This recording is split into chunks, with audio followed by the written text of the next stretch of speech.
Hello guys, and welcome back to Cocktail with Hadrien for this 12 bottle bar series, where I show you how to make great drinks at home using 12 bottles.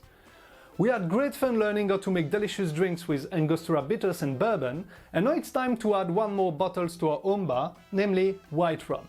To understand in part how the white rum became such a prominent spirit in the classic cocktail list, we have to go back to US Prohibition.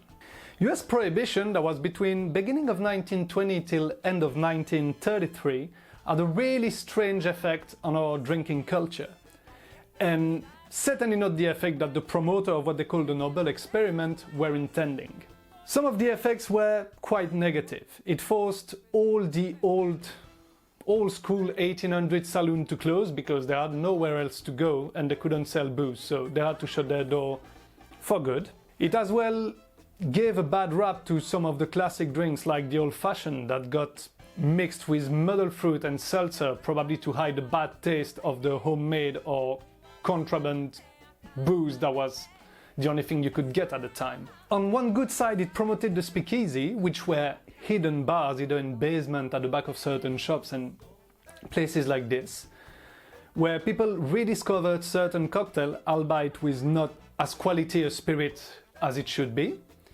Because bear in mind, during the Prohibition, 99% of the alcohol that you would get your hands on, and that is if you could get your hands on it, would be really bad quality. It could be something someone made in his kitchen, adding like a few juniper berries to give it somewhat a taste of gin. Or a smuggler, or maybe a bigger crime organization like Al Capone, that would buy and smuggle from the Canadian border or from the coast good bottle of alcohol, but then they would split that bottle in 5, 6 and top it up with anywhere from industrial alcohol to antifreeze. So you see, it was a bad time for drinking in America. So US citizens that are quite resourceful find a way out of it, which is very simple. They just went somewhere else. They went on holiday. And one of the places that was the closest to home and the easiest to access was Cuba, which is a short trip from Florida. So when I discovered that, they started to going there by the boatload every week. And they went to the hotels, to the nightclub, to the bars, and they discovered one new spirit that changed their world and changed the face of the cocktail culture: crisp, light rum.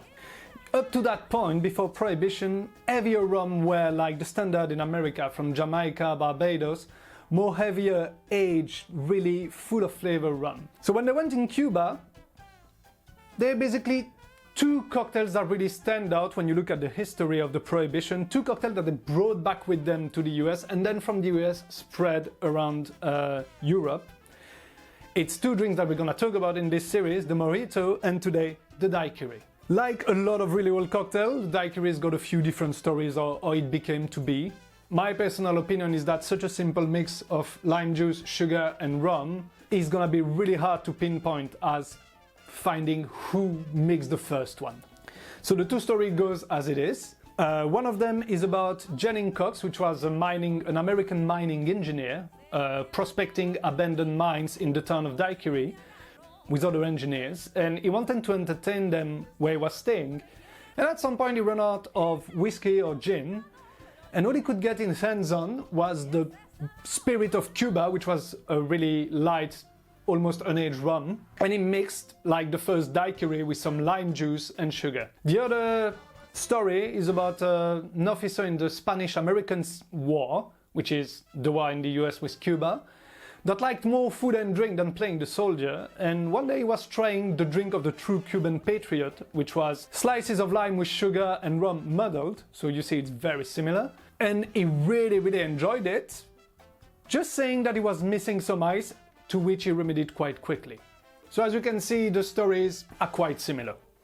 So now we're gonna get mixing. To make this delicious Daiquiri, gonna need very few ingredients, as you can see: freshly squeezed lime juice, sugar syrup 2:1 like for the bourbon cocktails, 2 parts sugar, 1 part water, and light rum. We're gonna need a shaker.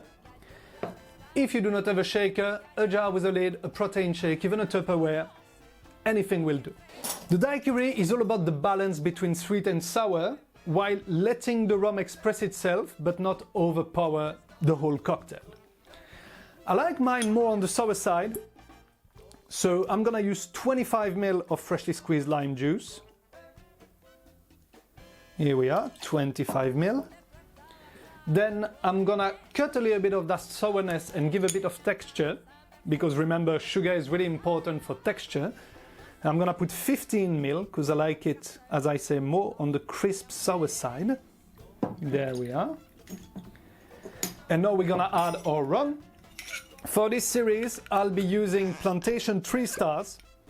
It's a delicious rum, which is a blend from rum from Trinidad, Barbados and Jamaica. It works amazingly well in classic rum cocktails. You can even sip it, it's very delicious.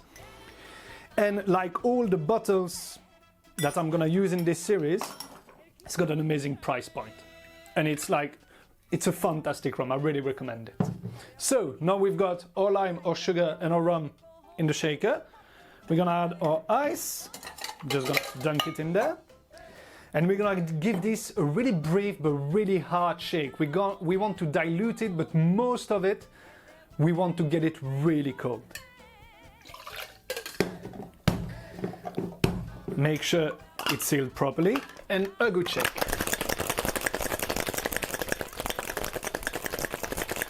You see how I'm enjoying this? That's music to my ear.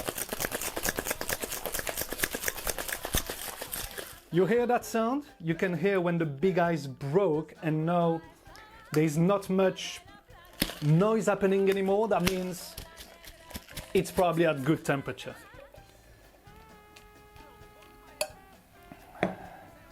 There we are. Always try your drink before serving. Oh yes. This is actually my wife's favorite drink. I introduced maybe a couple years ago, 3 years ago, to the Daiquiri, and since then, sometimes I ask myself if she doesn't love the Daiquiri more than me. There we are, look at this.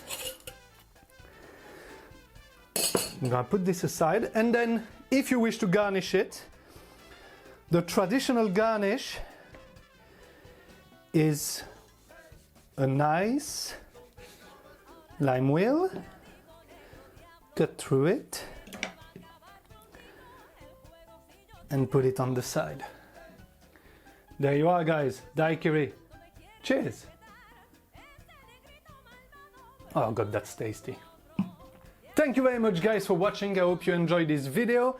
If you mix any Daiquiri at home, please tag me on Instagram at @cocktailwithhadrien, and please like and subscribe if you want to see more of these. Cheers!